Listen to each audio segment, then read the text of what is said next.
The intellectual movement called existentialism really comes into its own in the 20th century, but the roots of existentialism trace back to the 19th. Existentialism is a troublesome label. It's famously hard to define, but usually its forerunners in the 1800s are said to be the German philosopher Friedrich Nietzsche, and before him, the Danish philosopher Søren Kierkegaard. There is as much that divides these two minds as there is that unites them. It's almost obligatory in any discussion of existentialism to say that it might not be the most coherent category, and that far from any conscious attempt to create a unified core of thinkers, it is a retrospective label.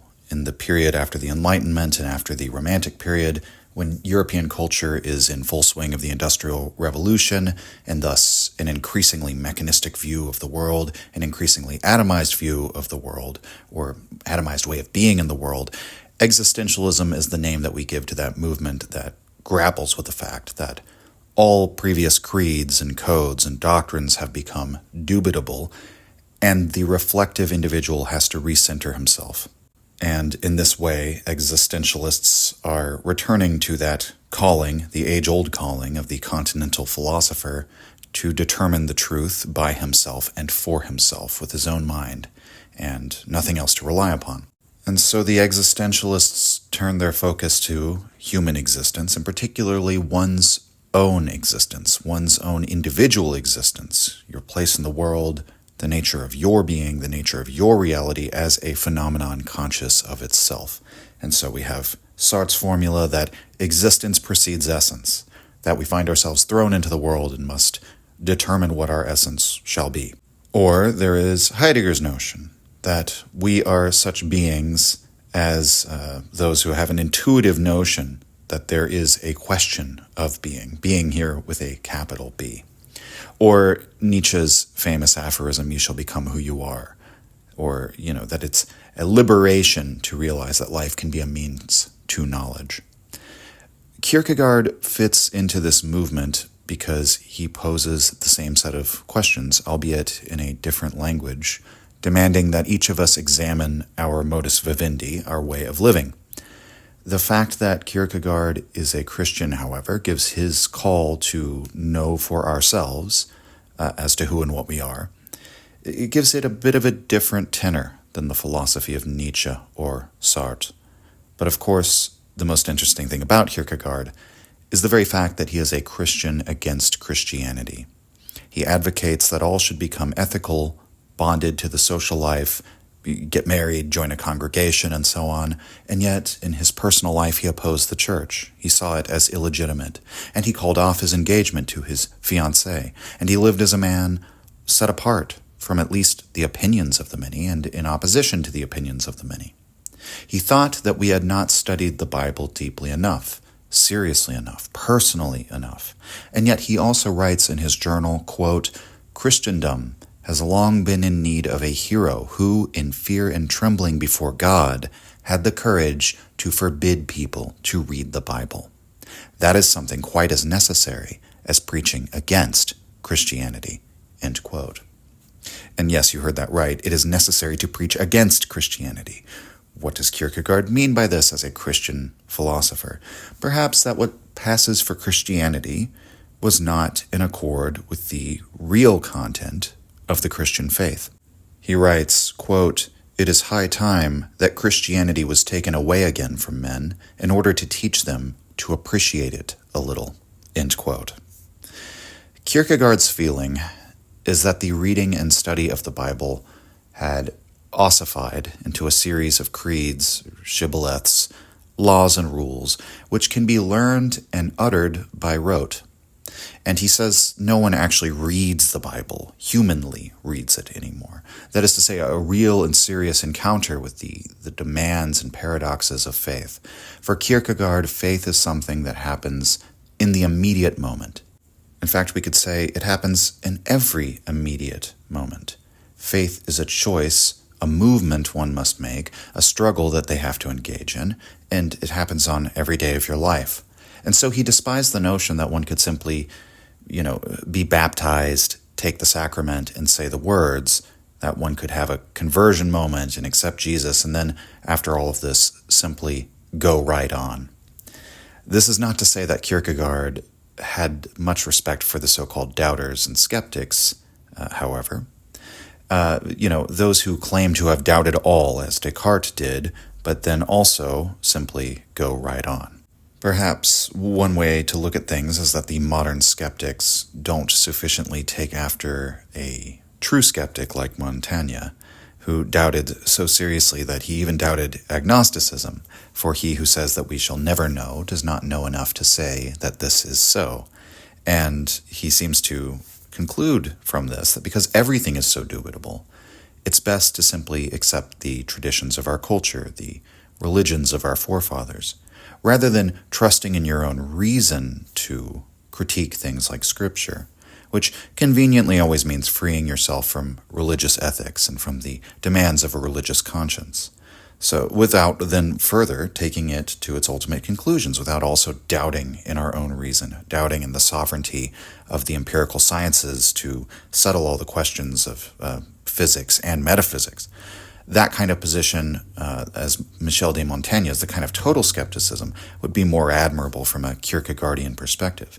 But instead, modern people make a pretense to have doubted all, to have made every last proposition questionable, when in fact they have not seriously entertained the questions concerning the fallibility of reason itself, and the fallibility of reason especially in getting at the nature of their existence and the fate of their immortal soul and eternity and the nature of God and so on.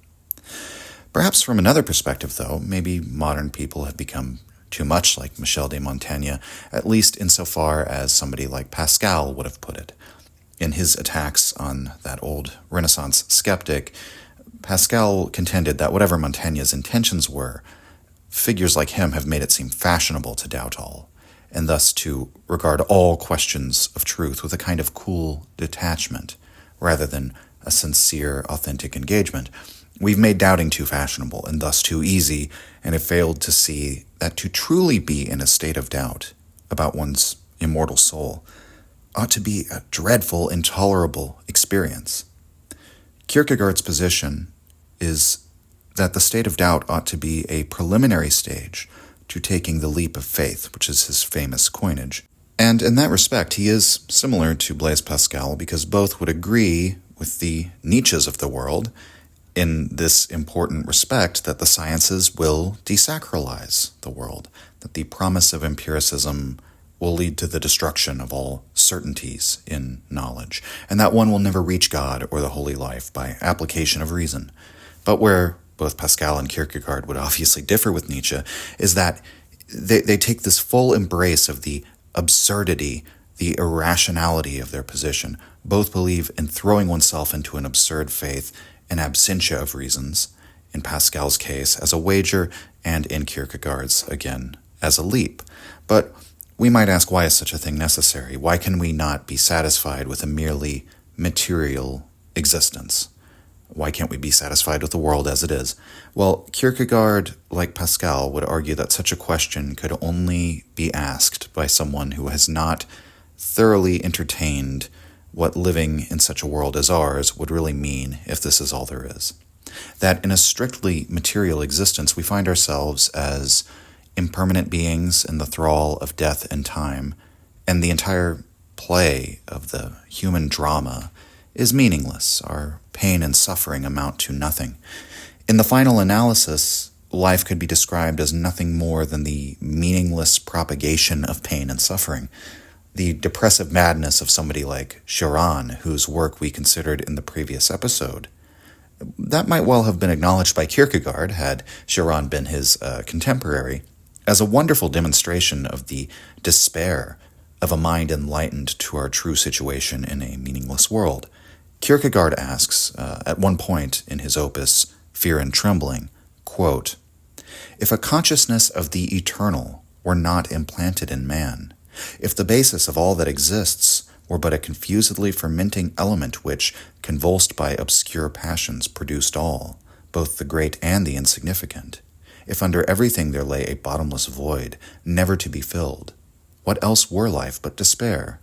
If it were thus, and if there were no sacred bonds between man and man, if one generation arose after another, as in the forest the leaves of one season succeed the leaves of another, or like the songs of birds which are taken up one after another, if the generations of man pass through the world like a ship passing through the sea and the wind over the desert, a fruitless and vain thing, if eternal oblivion were ever greedily watching for its prey, and there existed no power strong enough to wrest it from its clutches, how empty were life then, and how dismal! And therefore it is not thus, but just as God created man and woman, he likewise called into being the hero and the poet or orator." End quote. So a few observations. First, the world as Kierkegaard describes it is not unlike the world of unconscious forces that Nietzsche would eventually describe. His world as will to power, a world of nature and nature only, forces striving to and fro against each other and with one another, an eternally recurring cycle of war and peace, no sacred bonds between man and man. One generation after another living a samsaric existence for no reason. And Kierkegaard says, if we believed in such a world, the only option is despair. The only option is to declare that life is a fruitless and vain thing. And therefore, it is not thus.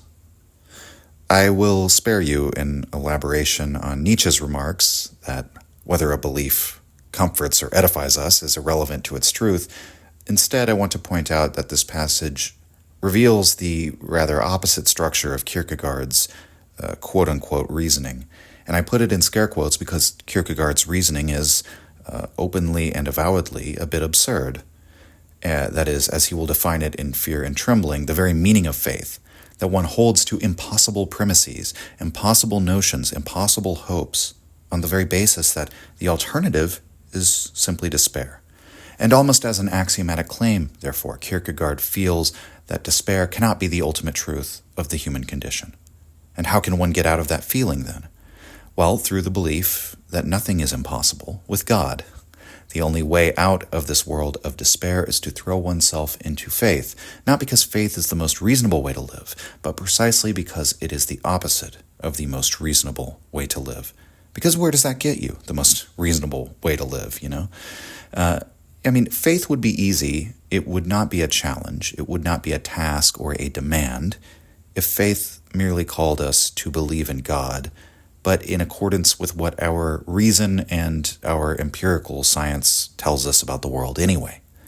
And so this sets Kierkegaard against such apologists, which have tried to make the Christian faith eminently reasonable and close off all the loose ends and cut all the Gordian knots of the faith. That's just it. That's not faith from Kierkegaard's perspective. That's trust in the human intellect, which is a very, very different thing. So, so long as that is what we're doing, is trying to make the faith reasonable, the faith actually does not become enriched, it becomes impoverished, because it's tested precisely at the point when it calls us to believe in the impossible, to live in a way that, according to conventional wisdom, is absurd.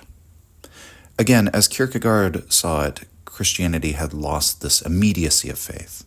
There is an immediacy of experience of struggle with one's faith at every moment, if it is truly this absurd and impossible faith. And so Christianity, in his view, remained unknown even in Christendom. And accordingly, Kierkegaard's, he famously characterized himself as a missionary within Christendom, a missionary witnessing to other Christians, or at least those who believe themselves to be Christians, because after all, there's no point in spreading Christianity around the globe if there are no true Christians even on the street that you live on. And similarly, there's no point in establishing Bible societies and studying the book and reading it over and over again if it's just a rote activity that doesn't correspond to or enliven one's faith, if it isn't experienced as an act of faith. It can't be a true Christian can't just engage with the Bible as like a mere historical document or as a logical argument. In many ways, it's a text that defies your reason, and that defies your good sense. It actually repudiates the common sense of the crowd, the conventional wisdom, the conventional morality. And again, this is why Kierkegaard and Nietzsche can be compared, in a sense at least, because they both attack the conventions and the typical thought patterns of the majority. True Christianity, as Kierkegaard conceives of it, exists in opposition to the ways of the world. And yet people call themselves Christians and continue living according to the ways of the world, and they simply go right on. And that's what Kierkegaard places himself in opposition to. And so there's a comparison to Nietzsche waking the atheists out of their complacency in his figure of the madman in the marketplace, for example. In that famous passage, the madman tells a group of atheists that God is dead, meaning you claim to be an atheist, but you haven't really thought through what that means, what that demands of you. We've wiped away the horizon, and we have to paint a new one for ourselves. And are you up to such a Herculean task as that? Kierkegaard, on the other hand, makes it his mission to wake the Christians out of their complacency. You claim to be a Christian, but you haven't thought through what that really demands of you. It demands that you become, as Kierkegaard would put it, a knight of faith. And yet, how few Christians actually live in this way. Now, before we go on, I want to consider the major contours of Kierkegaard's life, because as always, a philosopher's life informs his philosophy, and in Kierkegaard's case, almost painfully so. Søren Kierkegaard was born in 1813. His parents were Michael and Anne Kierkegaard, but already at the moment of his birth, we have something that would color the rest of Søren's life, in that he was conceived out of wedlock.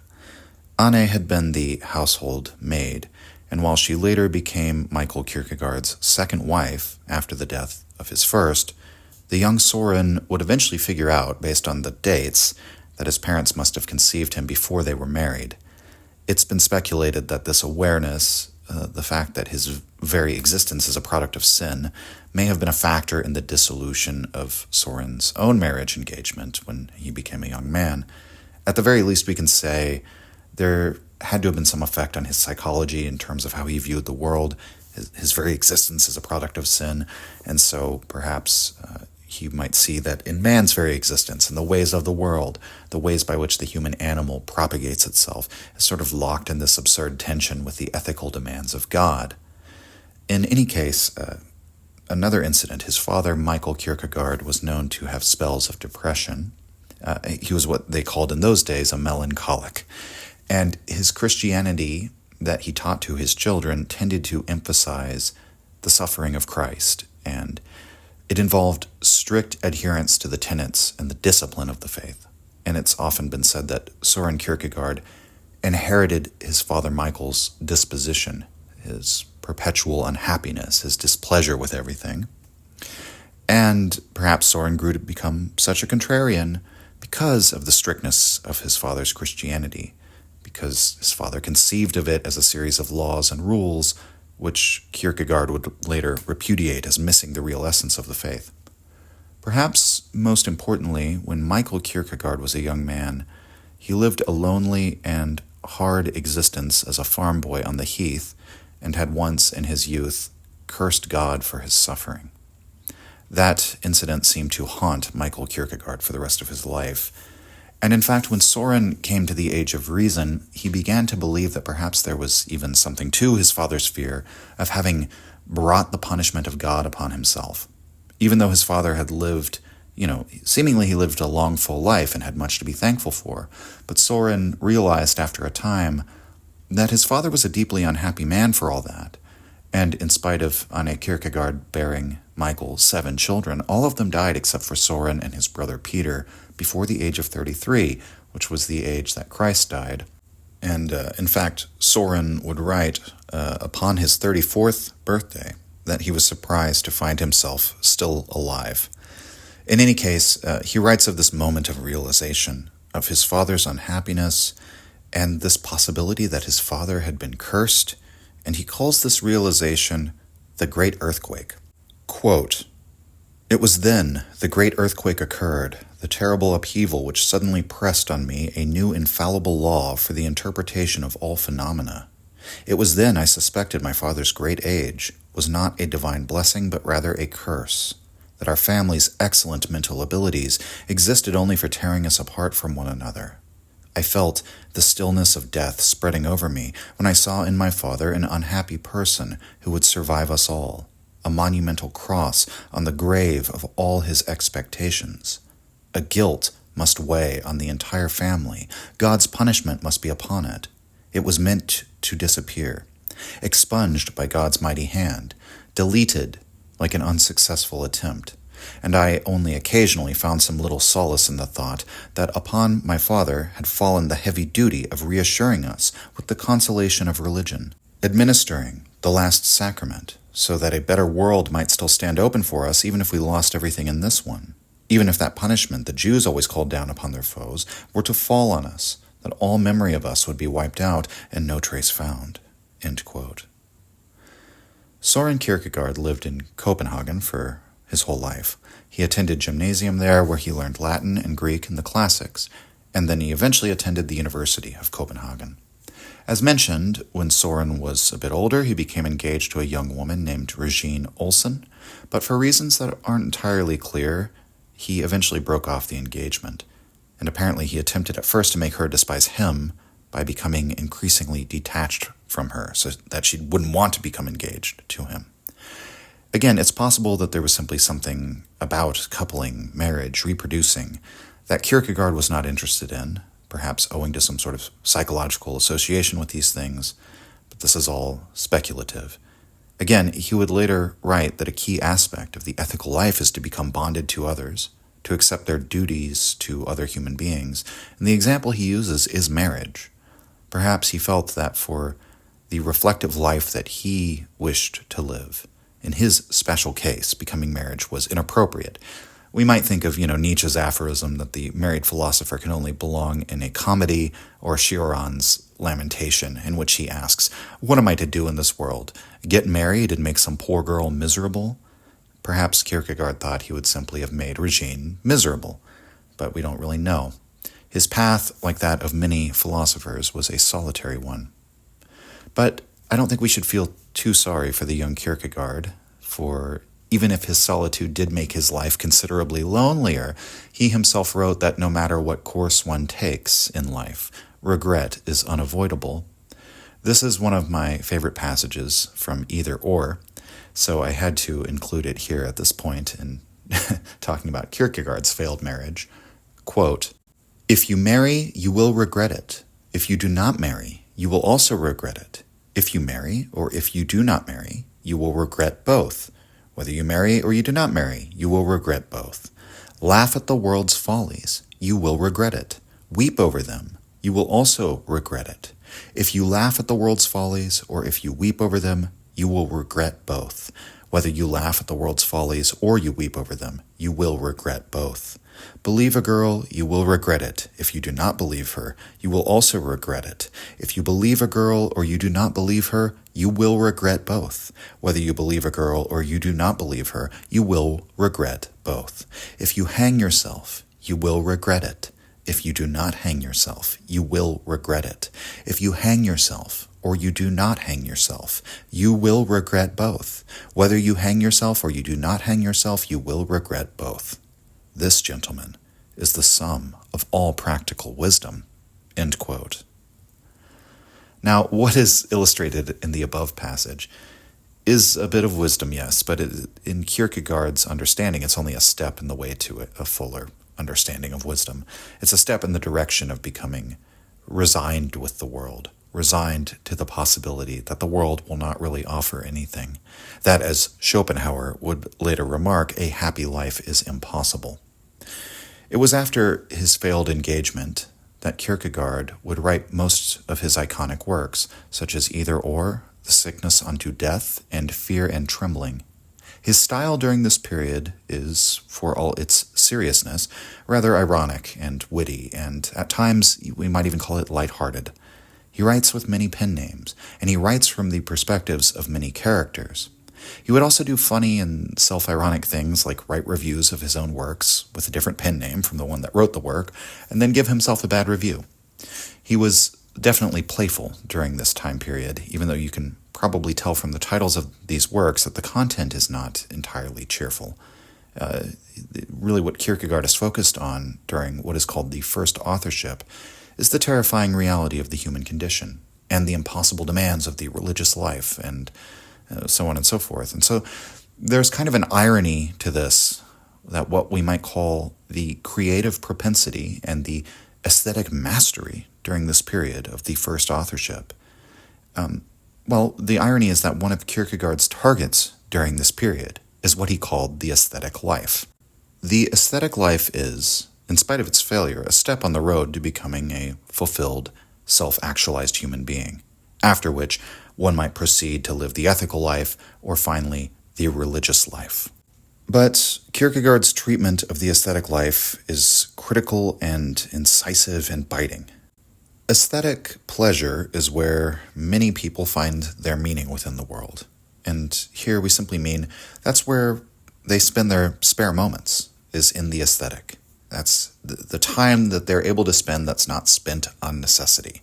Our time enjoying the arts is the justification, as it were, for our toils. We could look at it that way. And the enjoyments of the aesthetic life are many. Beautiful scenery, high fashion, parties, operas, museums, books.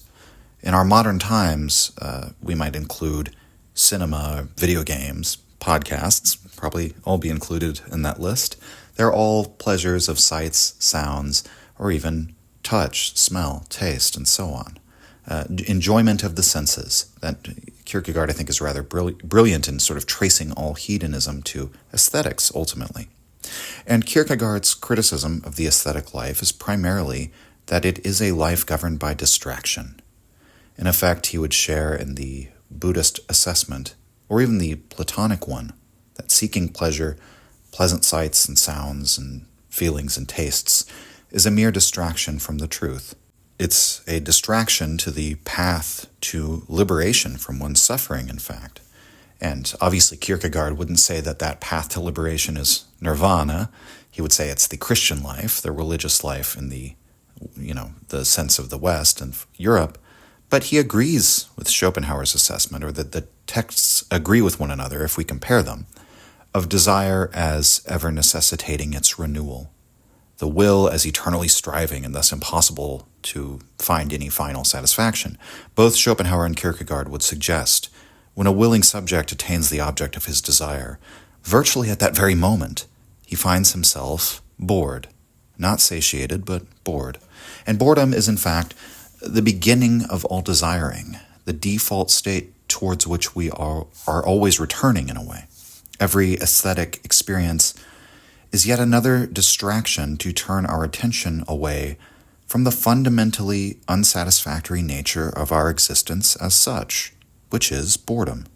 And so we move, as Kierkegaard argues, from distraction to distraction, and that is what really characterizes the aesthetic or the artistic way of life.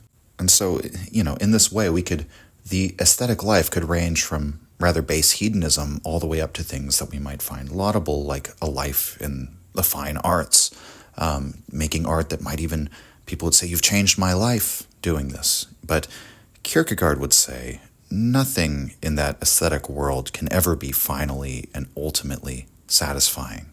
And much of what we might say about the enrichment of the soul from the artistic life is, perhaps the best way to put it is in modern slang, it's a cope, right?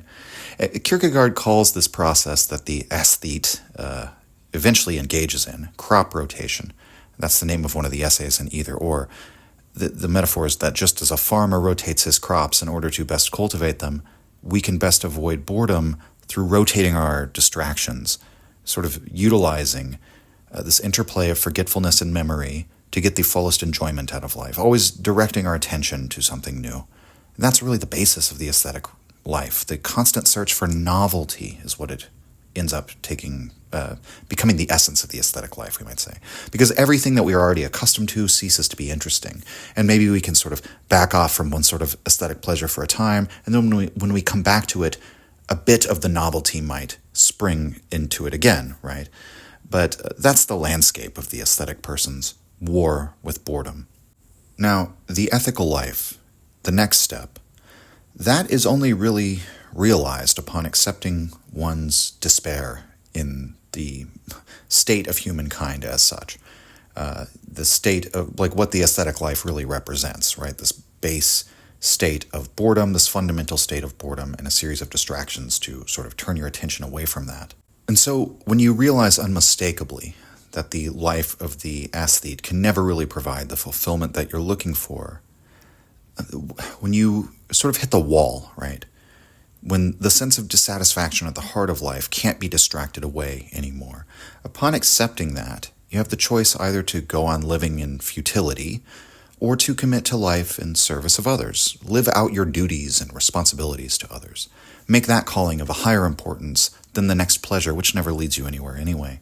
And the characters in Either Or suggest that one will find that in the ethical life, one actually will receive far more joy, far more pleasure, which is the thing they claim to want to find out of the aesthetic life. But the ethical life will actually give you more of it. And this might be, in the form of the love of your family, the love of your community, a good conscience, a good night's sleep, and so on. And so it's only after seeing without a doubt that the promise of the world is false that one will recognize their duty to their fellow sufferers. You recognize we all have to live in this world of despair, and you embrace the inevitable despair of life, even if you're not yet a person with faith, and that can make you generous and charitable and dutiful and so on. You just have to hit that wall first and become convinced that the distractions will never lead you anywhere. Now, this whole discussion of the aesthetic versus the ethical life that's put forward in Either Or is sort of a little detour from going over Kierkegaard's biography, but the reason why I wanted to bring it up is precisely because of this irony that Kierkegaard writes these very aesthetically pleasing books, quite frankly, right? They're very well written. They're enjoyable to read. It's difficult at times, but a text like Either Or it's not dry philosophy. It's actually, we'll say that Kierkegaard puts a lot of thought into the style, the aesthetic concerns of writing. But this is in service of an argument that the aesthetic concerns are ultimately something that you have to get over, that, precisely the pleasure of reading a well-written book is yet another one of those fleeting distractions. And it's also interesting to just consider this whole position on aesthetics in light of the fact that Kierkegaard, his dissertation at the university was written on Socrates. And as a philosopher, he said he modeled himself on Socrates.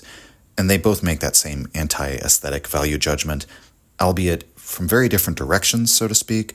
But that places Kierkegaard opposite Nietzsche on this issue, right? Nietzsche invests the highest value in appearance and thus in aesthetics, at least from a certain perspective. I mean, you could say there's an element of the ethical to Nietzsche's thought, too. His position would be that the aesthetic, ethics, the good and the beautiful are all unified. What appears good is what is good, and so on and so forth. The beautiful is by that token good, which is the Greek way of looking at things, where you stop at the appearance and make your value judgments at the point of appearance. But Kierkegaard is avowedly against the Greek way of looking at things. Again, he studied all the classics himself, and this is another mirror image comparison between Kierkegaard and Nietzsche, because they both see that fundamental antagonism, that fundamental opposition between Greece and Christianity, between Athens and Jerusalem, as it's often said. So in the work of Kierkegaard, Jerusalem stands for faith, for the otherworldly, for the absurd hope and the impossible, right? The impossible fulfillment of faith. And Athens stands for human reason. Athens stands for the good as it is found in aesthetics. Even in the ethical life, right, that might proceed from a higher degree of rationality. And so there's sort of both the rational and the aesthetic are found in Athens, even though those things might be seen by somebody like Nietzsche as themselves in an antagonism, in themselves in a relationship of tension, art versus science. That's Nietzsche's project in Birth of Tragedy, right? But for Kierkegaard, the important thing, that's all sort of within the world of appearance again. That's all within sort of the worldly approach to life. And for Kierkegaard, what really counts is that the religious life, the life of faith, finds its origin in Jerusalem. And that's in opposition to all of that worldly wisdom, worldly beauty, worldly rationality of Athens. And like Nietzsche, Kierkegaard is a partisan on this issue. So Nietzsche takes up for Dionysus, Kierkegaard takes up for Christ. And for both minds, there's no mediation between these opposites. Both Nietzsche and Kierkegaard are anti-Hegelian in that sense, in that they don't imagine a dialectic, but a true opposition, a true dichotomy. And Kierkegaard had a famous hatred of Hegelian philosophy, it should be noted. Probably has less to do with the dialectic as such, as with Hegel's attempt to render the religious into the rational, to give a full revelation of the absolute, of the divine, in terms which are explicable to the intellect and put into logical language. Again, to Kierkegaard, this is all sort of an impulse to get to a place where we can say it's been solved and go right on. Stop having to think, stop having to struggle. And I'm not saying that's what Hegel was doing. I'm not saying Hegel wanted to stop thinking and struggling. Obviously, that's all Hegel did, basically. But rather, Kierkegaard might say that the obsession with Hegelian philosophy that gripped the world of the entirety of academia, really, during Kierkegaard's time, that's all part of this obsession to solve the problem of life by reason. And as another note, Kierkegaard's attitude would also set him against Schopenhauer in important ways. Schopenhauer, of course, being another person who despised Hegel. But Schopenhauer saw the aesthetic as a way of liberation, or at least a preliminary step, maybe even a stopgap measure, depending on how you want to put it. It's a way of negating the will.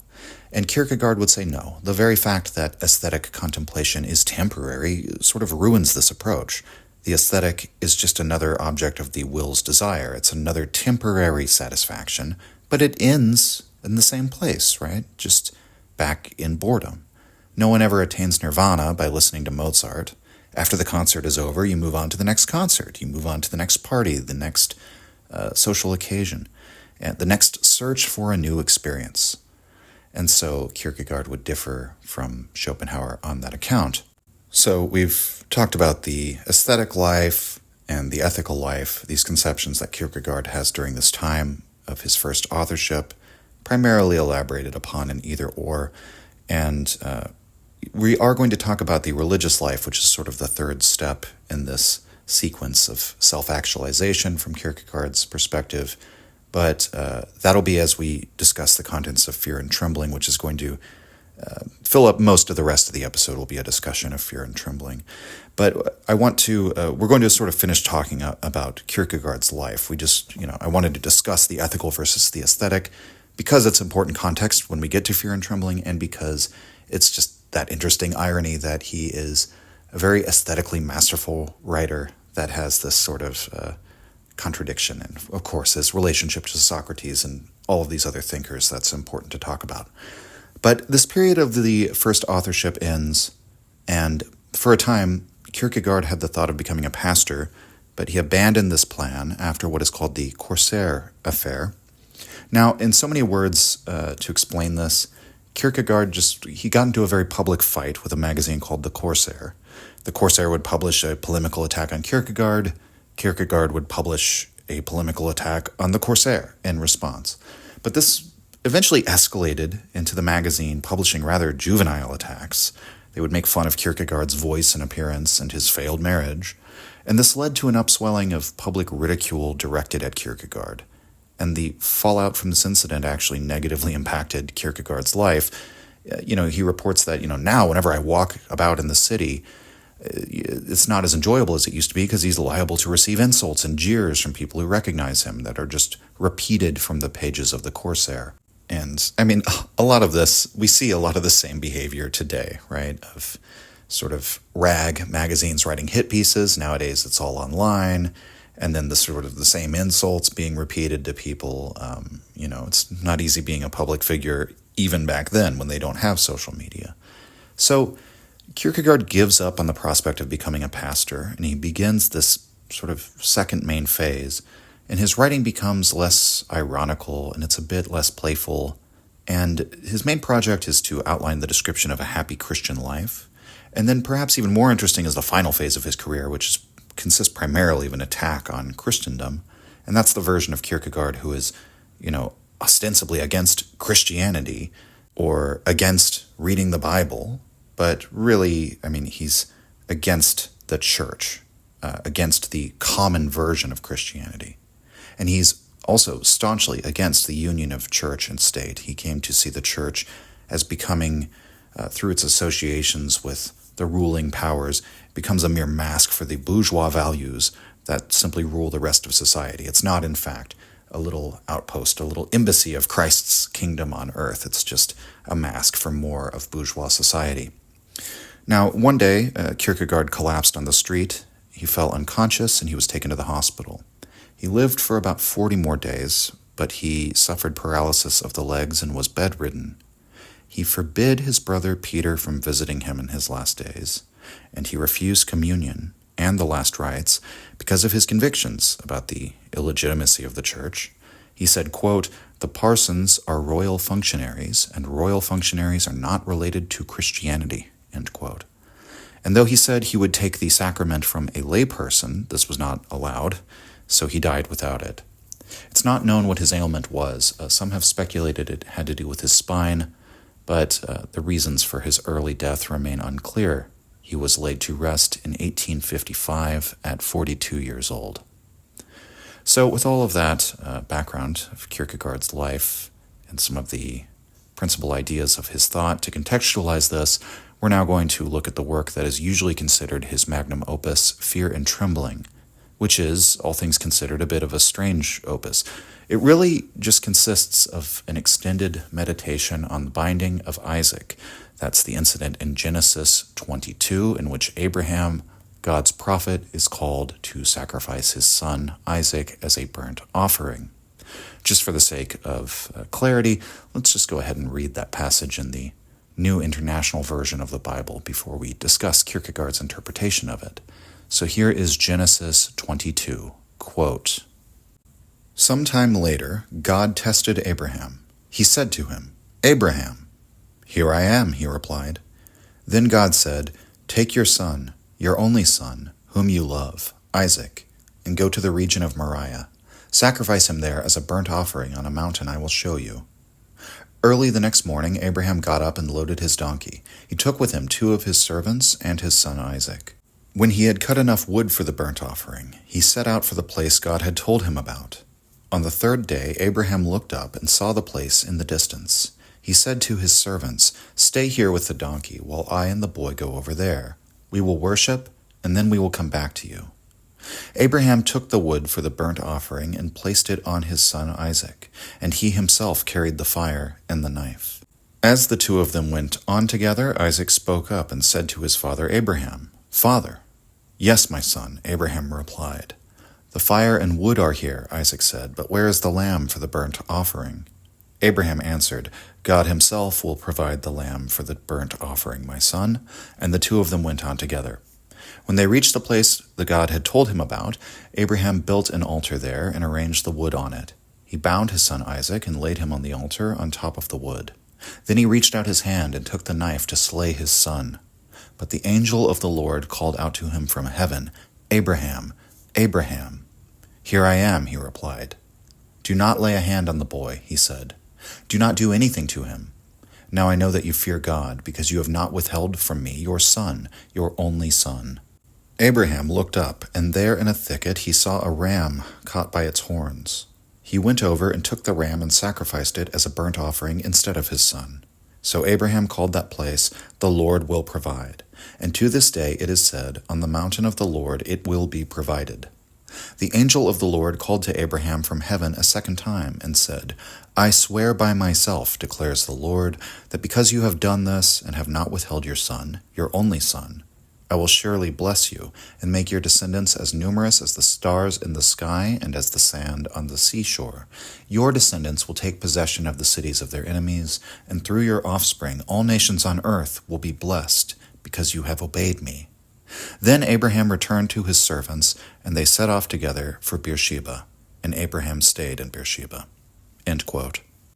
For Kierkegaard, Abraham is one of the greatest figures of faith, if not the greatest. And the reason for this is all contained within this one story, which is fascinating to Kierkegaard precisely because it is so irrational. Kierkegaard writes of the faith of Abraham as something paradoxical, in fact. It's a true self-contradiction that is utterly inexplicable if we approach it from the standpoint of rationality. Kierkegaard writes, quote, "Let us then either waive the whole story of Abraham or else learn to stand in awe of the enormous paradox which constitutes his significance for us, so that we may learn to understand that our age, like every age, may rejoice if it has faith." If the story of Abraham is not a mere nothing, an illusion, or if it is just used for show and as a pastime, the mistake cannot by any means be in the sinner's wishing to do likewise, but it is necessary to find out how great was the deed which Abraham performed, in order that the man may judge for himself whether he has the courage and the mission to do likewise." End quote. So the story of Abraham must either be a fantasy or the tale of the most incredible human being ever to have lived. But supposing it is a fantasy, then it cannot be a fantasy that springs from man wishing to be like Abraham. I mean, Abraham's trials through life are not the kind of thing we would wish even on our enemies, being faced with the prospect of having to murder one's own child. And that's part of the paradox.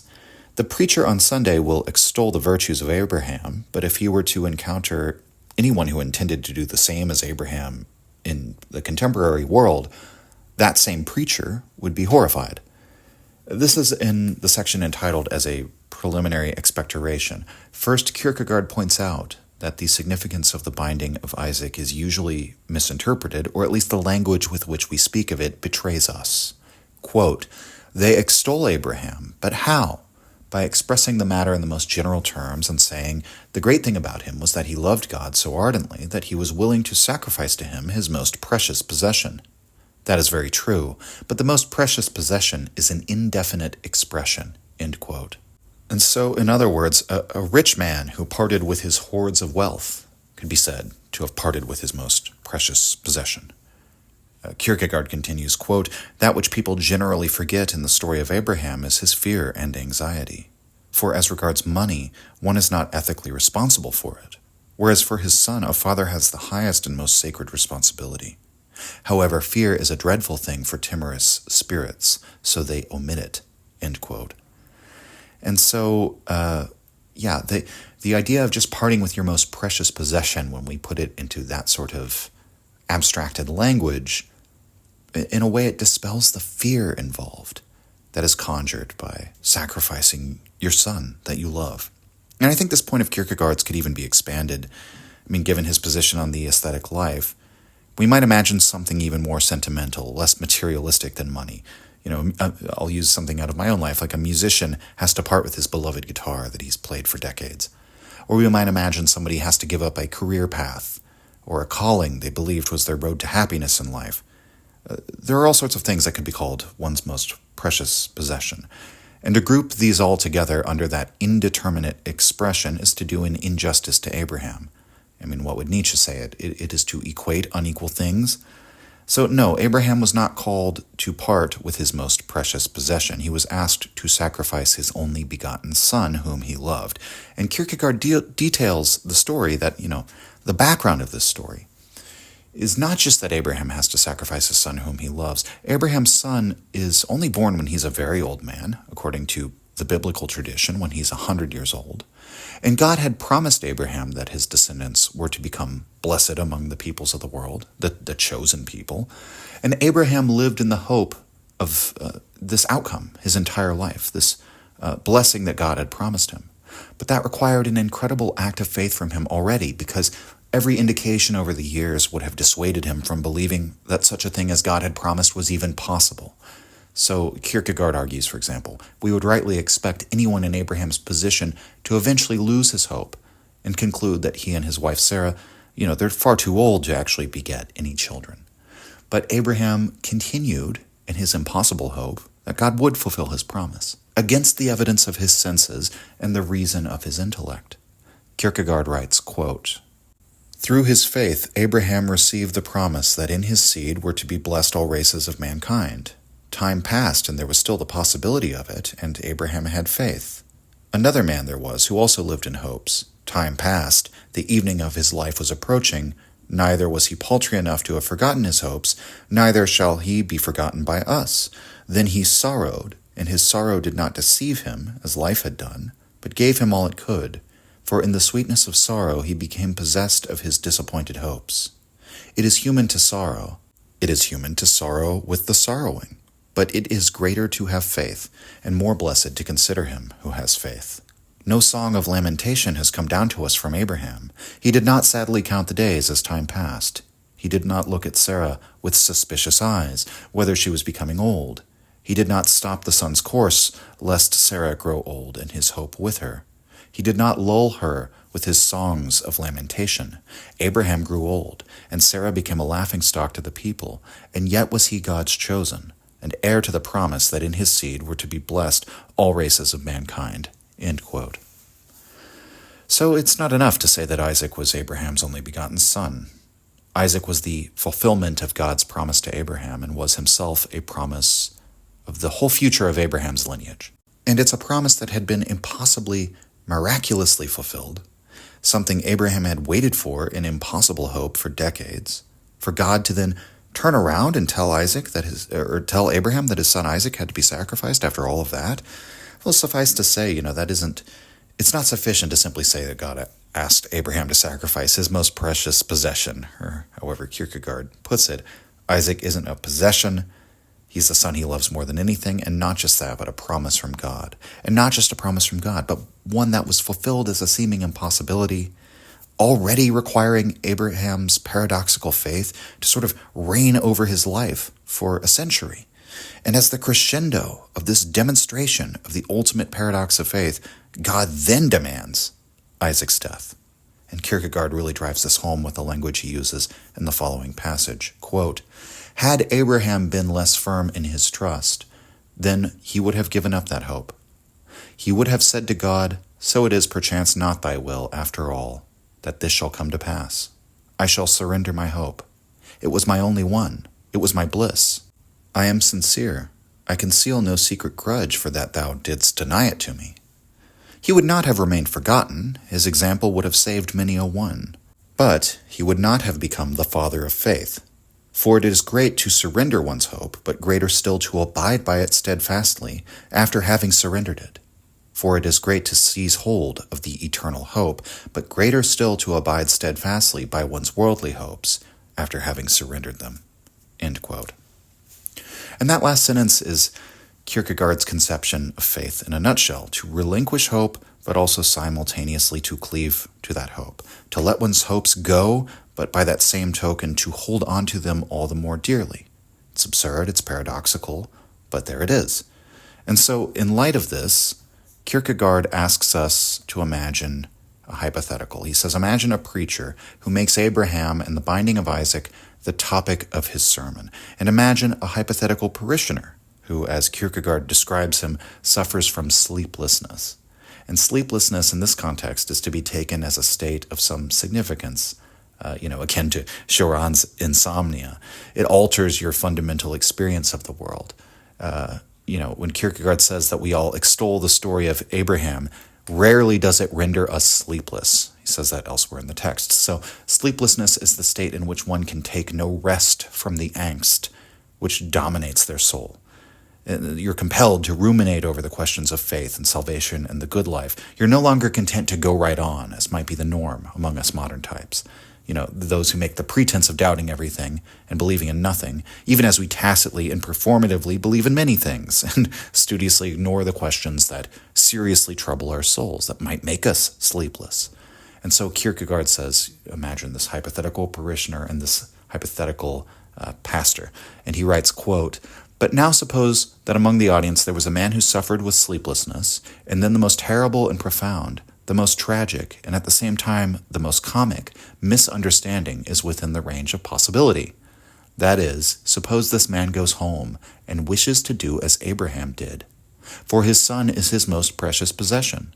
If a certain preacher learned of this, he would perhaps go to him. He would gather up all his spiritual dignity and exclaim, 'Thou abominable creature, thou scum of humanity, what devil possessed thee to wish to murder thy son?' And this preacher, who had not felt any particular warmth, nor perspired while speaking about Abraham, this preacher would be astonished himself at the earnest wrath with which he poured forth his thunders against that poor wretch. Indeed, he would rejoice over himself, for never had he spoken with such power and unction. And he would have said to his wife, 'I am an orator. The only thing I have lacked so far was the occasion. Last Sunday, when speaking about Abraham, I did not feel thrilled in the least. Now, if this same orator had just a bit of sense to spare, I believe he would lose it if the sinner would reply in a quiet and dignified manner, "Why, it was on this very same matter you preached last Sunday." End quote. And further down, Kierkegaard continues, quote, "Now how shall we explain the contradiction contained in that sermon? Is it due to Abraham's having the reputation of being a great man, so that whatever he does is great? But if another should undertake to do the same, it is a sin, a heinous sin? If this be the case, I prefer not to participate in such thoughtless laudations. If faith cannot make it a sacred thing to wish to sacrifice one's son, then let the same judgment be visited on Abraham as on any other man. And if we perchance lack the courage to drive our thoughts to the logical conclusion and to say that Abraham was a murderer, then it were better to acquire that courage rather than to waste one's time on undeserved encomiums. The fact is, the ethical expression for what Abraham did is that he wanted to murder Isaac. The religious, that he wanted to sacrifice him. But precisely in this contradiction is contained the fear which may well rob one of one's sleep. And yet Abraham were not Abraham without this fear. Or again, supposing Abraham did not do what is attributed to him, if his action was an entirely different one based on conditions of those times, then let us forget him. For what is the use of calling to mind the past which can no longer become a present reality? Or the speaker had perhaps forgotten the essential fact that Isaac was the son. For if faith is eliminated, having been reduced to a mere nothing, then only the brutal fact remains that Abraham wanted to murder Isaac, which is easy for everybody to imitate who has not the faith, that is, which renders it most difficult for him." End quote.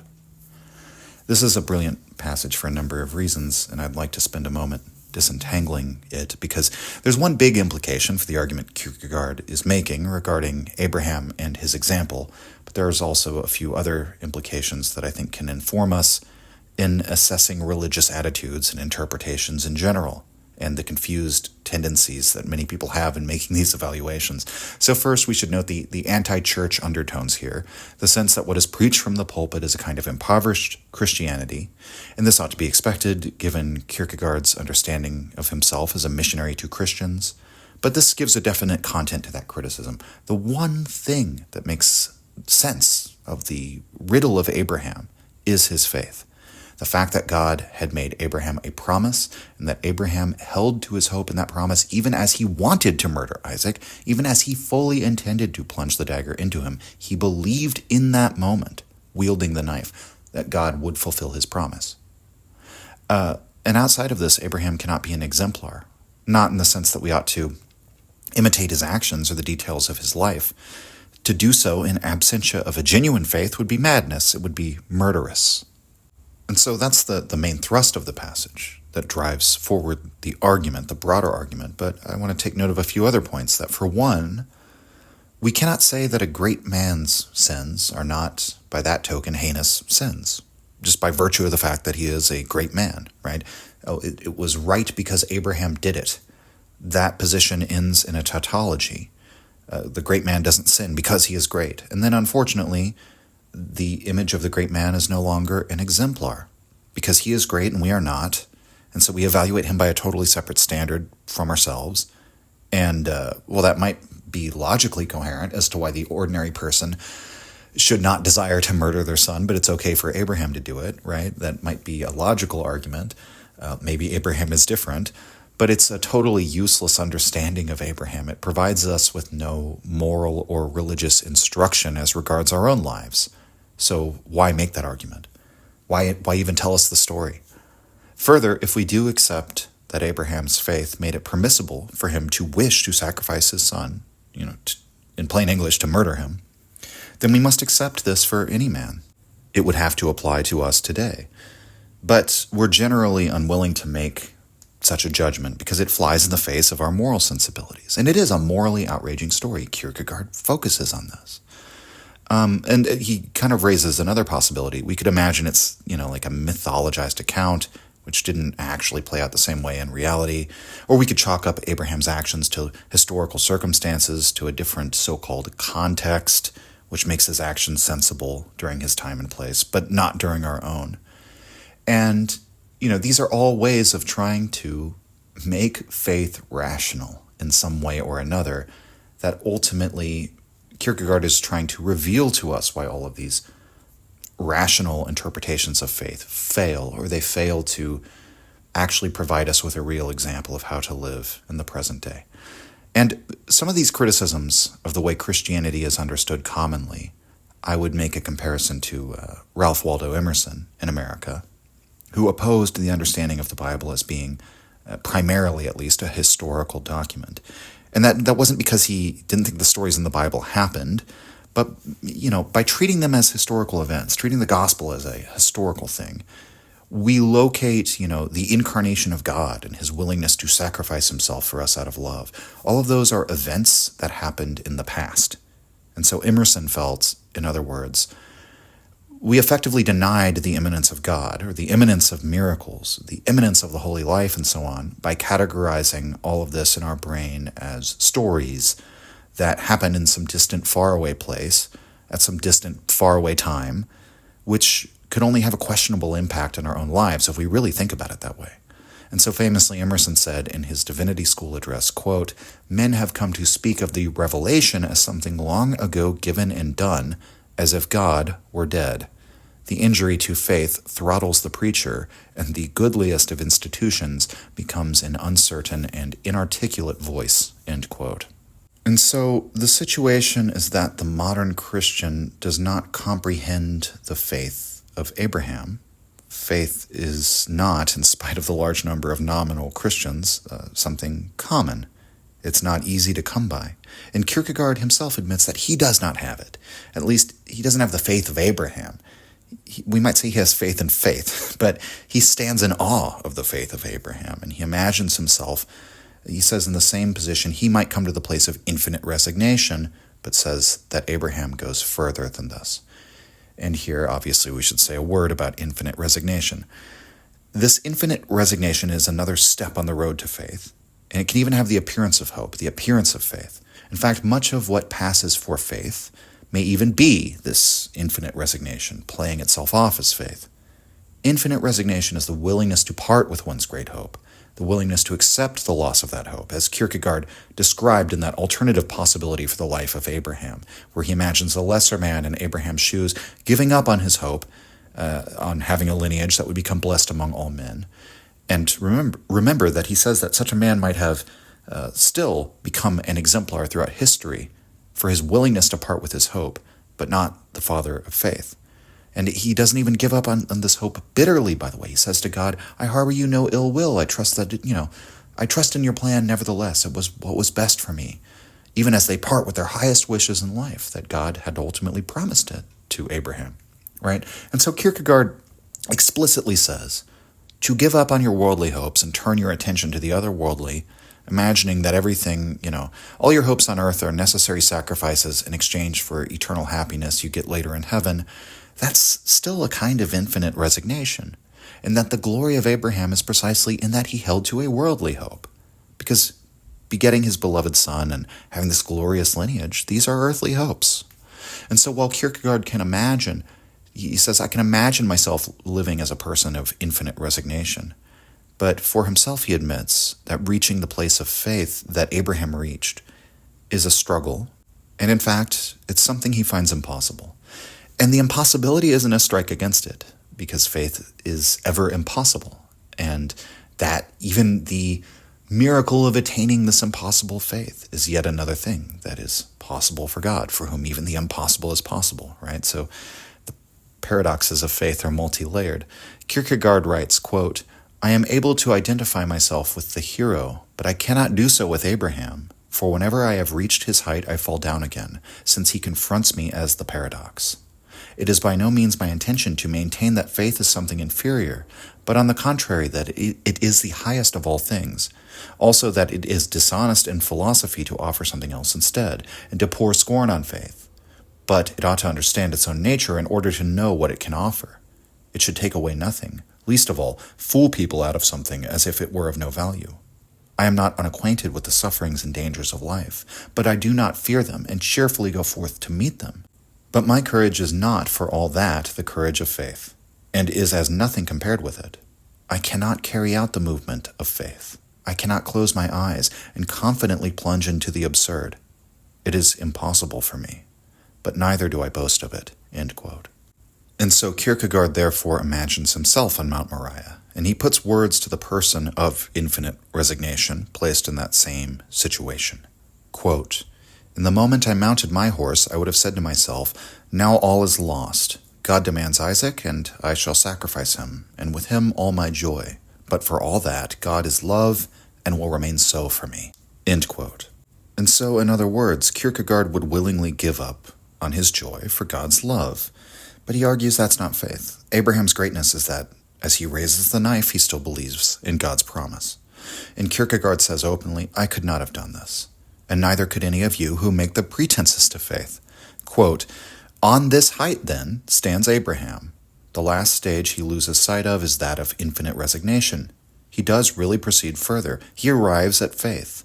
For all these caricatures of faith, wretched lukewarm sloth, which thinks, 'Oh, there is no hurry. It is not necessary to worry before the time comes,' and miserable hopefulness, which says, 'One cannot know what will happen. There might, perhaps.' All these caricatures belong to the sordid view of life and have already fallen under the infinite scorn of infinite resignation." End quote. And I love the way that Kierkegaard describes those thoughts, those sentiments. I mean, we might recognize them as the kinds of statements one might expect to hear from the lips of the faithful. But he calls it a miserable hopefulness. He says that this kind of so-called hopefulness belongs to the world of resignation, which he calls a sordid view of life. So the person who says, "Let go, let God," or, "Oh, I really wanted this, but it wasn't meant to be. God must have a better plan for me," or, "Who knows what life will give me? I just accept the spontaneity of it, even when it doesn't go my way." That's for Kierkegaard a miserable way to live. That's not the joy promised by the Christian life. And the fact that it is not joyous in that way is the very proof that it's a shabby, pale imitation of the mirth and the infinite hope of Christianity. And so again, infinite resignation is not to be denigrated. It's a step on the road to faith, really, the last step before faith, but it is not itself faith. Quote, "Infinite resignation is the last stage which goes before faith, so that everyone who has not made the movement of infinite resignation cannot have faith. For only through absolute resignation do I become conscious of my eternal worth, and only then can there arise the problem of again grasping hold of this world by virtue of faith." End quote. And so this is what characterizes the religious life for Kierkegaard. And the last major concept I want to talk about, therefore, is the knight of faith. Kierkegaard contrasts him with the knight of infinite resignation, and he tells us he has never in his life encountered such a person as the knight of faith, although he can imagine him. Perhaps only Abraham and a few others in Abraham's biblical company could maybe approximate the ideal of the knight of faith. But that's precisely why Abraham's story is so valuable to the Christian. But in ordinary waking life, where shall we find the true knight of faith? We need the story of Abraham for that. And in a way, the knight of faith, it serves a similar function in Kierkegaard's thought as like Nietzsche's free spirit or the philosopher of the future, a kind of exemplar which is infinitely above the condition of humanity as we perceive it today. Such that he can only write about such a person as a literary creation. That's the real comparison. And so one example Kierkegaard uses is a man who falls in love with a woman that he cannot have, owing to circumstances of their birth, such as a commoner who's hopelessly in love with the princess.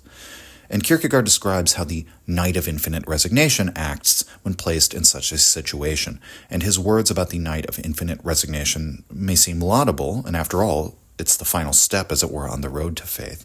But I'm going to quote here, it's a very long section, but the way he weaves this whole argument, I think, is very fascinating. So I'm going to kind of quote from this very long section and abridge in a couple places.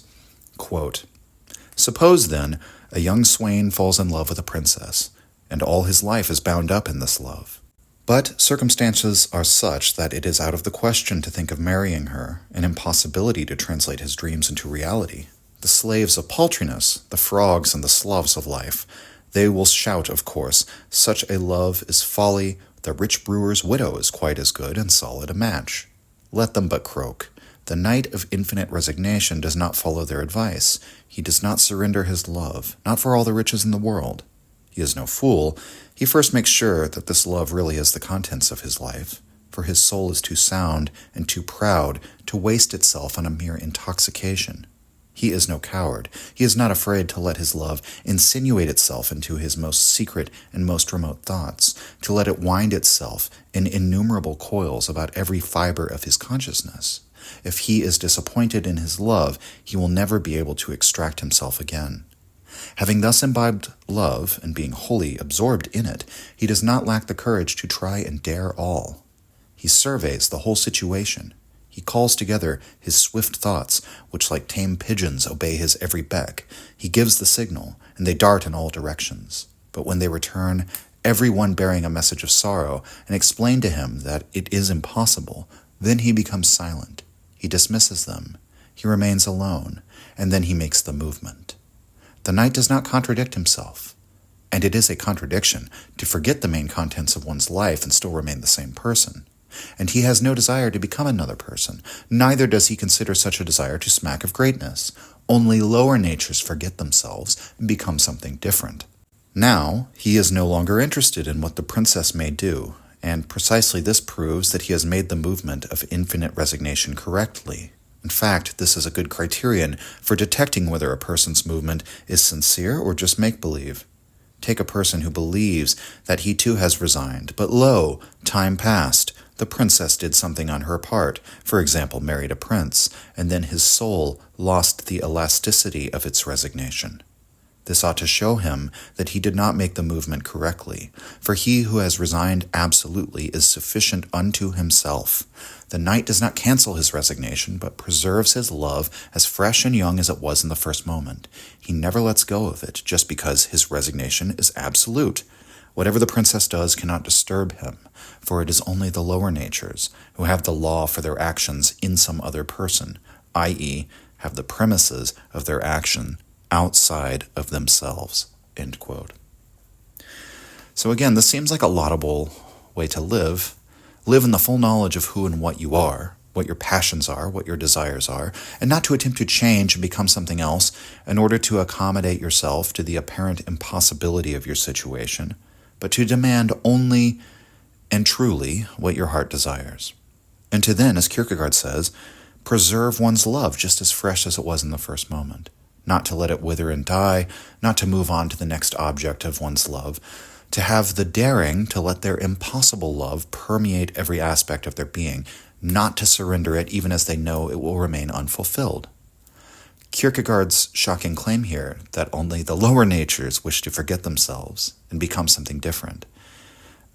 You might say, well, that sounds different from Nietzsche's exaltation to become who you are, but I think they're actually quite similar because Nietzsche, the philosopher of becoming, does not tell us to become who we wish we could be or to become that which we are not.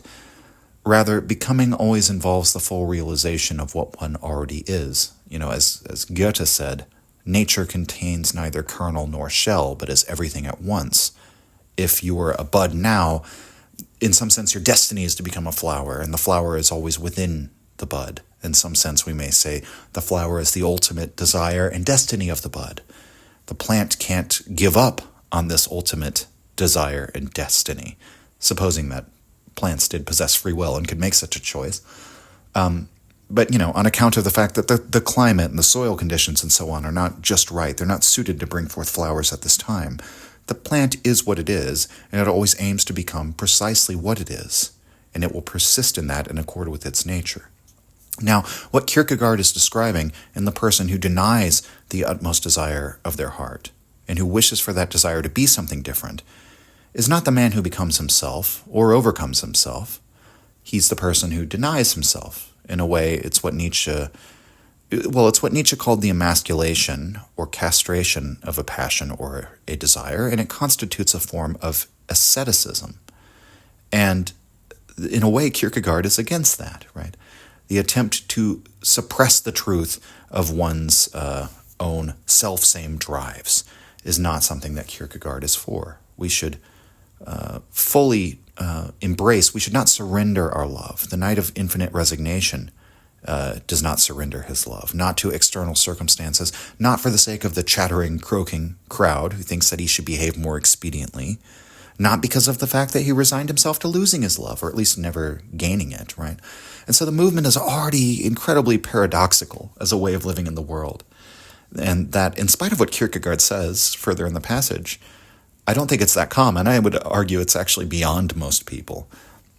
Most of us find that when our most ardent wish is thwarted, well, we do the crop rotation thing, right? We distract ourselves from that wish by moving on to another one, or lying to ourselves that it was never what we wanted in the first place, right? Sour grapes. Telling ourselves that there must be a divine plan, something else was meant to happen.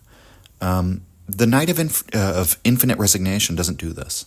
And there's something noble in that sincerity, I think. And it's a paradoxical kind of sincerity given the movement of his life versus the desire of his heart. But now we must compare the night of infinite resignation to the night of faith, whom Kierkegaard places into the exact same situation.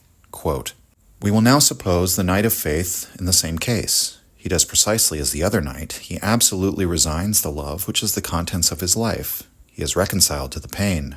But then the miraculous happens. He makes one more movement, strange beyond comparison, saying, 'And I still believe that I shall marry her.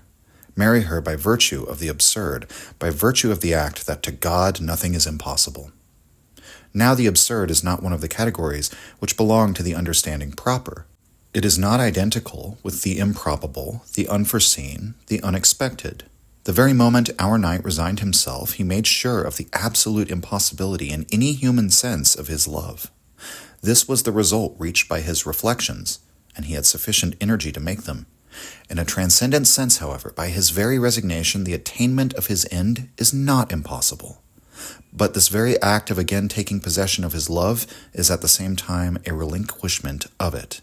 Nevertheless, this kind of possession is by no means an absurdity to the intellect, for the intellect all the while continues to be right, as it is aware that in the world of finalities in which reason rules, his love was and is an impossibility. The knight of faith realizes this fully as well. Hence the only thing which can save him is recourse to the absurd, and this recourse he has through his faith. That is, he clearly recognizes the impossibility, and in the same moment he believes the absurd. For if he imagined he had faith, without at the same time recognizing, with all the passion his soul is capable of, that his love is impossible, he would be merely deceiving himself, and his testimony would be of no value, since he had not arrived even at the stage of absolute resignation. This last movement, the paradoxical movement of faith, I cannot make, whether or not it be my duty, although I desire nothing more ardently than to be able to make it. It must be left to a person's discretion whether he cares to make this confession, and at any rate it is a matter between him and the eternal being, who is the object of his faith, whether an amicable adjustment can be effected. But what every person can do is make the movement of absolute resignation, and I for my part would not hesitate to declare him a coward who imagines he cannot perform it. It is a different matter with faith. But what no person has a right to is to delude others into the belief that faith is something of no great significance, or that it is an easy matter, whereas it is the greatest and most difficult of all things." End quote. That sentiment captures the mission statement of Kierkegaard in stunning relief. Faith is the greatest and most difficult of all things. When the garden variety Christian, the type of person whom Kierkegaard would consider to be a Christian, in name, but perhaps not in content, or maybe a person who has reached the stage of resignation but no further, when such a person says something to us like, well, you just have to have faith, Kierkegaard would say that they have betrayed the fact that they themselves do not know faith.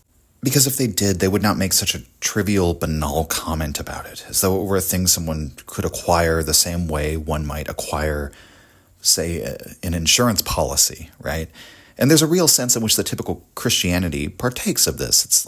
It is like an insurance policy. It's like hedging one's bets. Everything in the world might disappoint you, but have faith that God will make it right later on.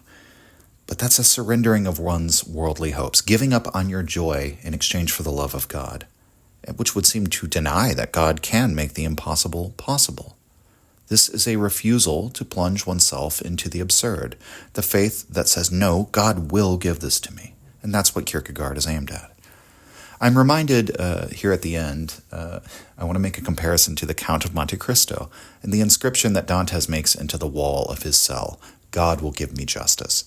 From all accounts, after his imprisonment in Chateau d'If, effectively a secret prison of the time for the regime, for political prisoners, where men are disappeared and die ignominiously in darkness and solitary confinement, and they're whipped and beaten for the amusement of the guards, with no political allies on the outside to intervene on his behalf, Dantes would have been insane to believe that God would in fact give him justice.